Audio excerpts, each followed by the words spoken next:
పార్టీకి ఆ రోజు పెద్ద ఆయన పార్టీలో తీసుకెళ్ళినప్పటి నుంచి మహానాడికి అటెండ్ అవుతున్నాము. ఇది 7వ మహానాడు నేను అటెండ్ అవడము. సార్ చెప్పినట్టు ఆత్మకూరు నియోజకవర్గంలో ఆయన ఆదేశాలు ఏది ఇచ్చినా కూడాను ముందంజలో మా మహిళల తరఫున కూడా లాస్ట్ ఇయర్ కూడా మహిళలని గమ్యం చేర్చిన దాకా ట్రాఫిక్ ఆగిపోతే కూడాను ఆత్మకూరు ప్రజలకి మంచి భోజనము అందించి వాళ్ళ మహిళలందరినీ కూడా తీసుకెళ్ళి 2 బస్సులు ఆ రోజు తొందరగా తీసుకెళ్ళి అక్కడ స్టేడియం కాడ నిలబెట్టాను. ఈ తాప కూడా నెల్లూరు తక్కువ కాబట్టి తొందరగా తీసుకొని వచ్చి బహిరంగ సభ రోజున ఖచ్చితంగా ముందంజలోను ఇదిలో వెళ్తున్నాము అనేటువంటి ఒక జ్ఞానం, ఒక ఇదితో జ్ఞాపకత వెళ్ళాలి. పైపెచ్చు సార్ గారు ఇంకొక గొప్ప పేరు ఉంది. ఆయన జాబేళా చేసినా, లేకపోతే పుట్టినరోజు కార్యక్రమాలు చేసినా, లేకపోతే పార్టీ ఆవిర్భావ దినోత్సవాలు చేసినా ఇంకెవరు చేయలేదు. నవ్వుతో నవభవిష్యత్తు అన్నట్టుగా మిగతా ఎమ్మెల్యేలు ఎవరున్నా కానీ నేను ఒకసారి ఒక ఎమ్మెల్యే గారు అడిగితే అమ్మ మీ సార్తో మేము చేయలేము అన్నట్టు. ఎందుకంటే అంత చాలా భారీ ఎత్తుగా బ్రహ్మాండంగా చేస్తారు. అందుకని చాలా మంది ఎక్కువగా కూడా ఊహించుకుంటారు.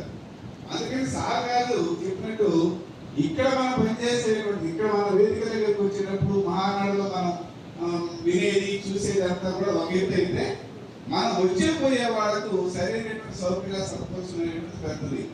రెండవది, గతంలో కూడా ఒక చోట ఎక్కువ మంది కొనుక్కోలేరు, ఇంకొన్ని చోట్ల ఏమో పిలుస్తూ ఉన్నారు రా పిలిచినా కానీ అక్కడ లేదు.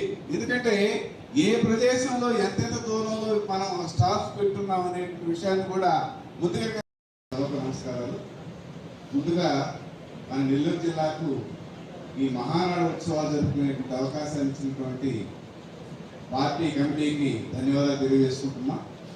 అలానే నేను మొట్టమొదటిసారిగా కడపలో జరిగినటువంటి మహానాడు సమావేశానికి మాత్రమే హాజరయ్యాను. అంతకుముందంతా నేను ఉద్యోగాల్లో ఉన్నాను కాబట్టి, పార్టీలో లేను కాబట్టి ఆ రోజు ఉన్నటువంటి అనుభవంలో మనకు సాగా చెప్పినట్టు అక్కడ వేదిక మీద ఉండేటువంటి వాళ్ళకన్నా కూడా వచ్చే పోయే వాళ్ళకి సర్వీస్ చేయడం అనేటువంటిది అత్యంత కీలకమైనటువంటి అంశం.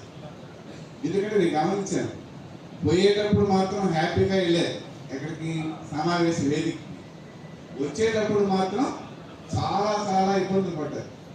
ఎందుకంటే సమావేశం అక్కడే 6, 6:30, 7 కూడా అవుతుంది.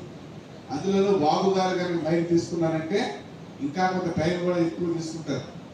పైపెచ్చు మన ఫోటో షూట్ ఒకటి ఉంది, అందులో వచ్చేటప్పుడు చాలా అలసిపోయి ఉంటారు.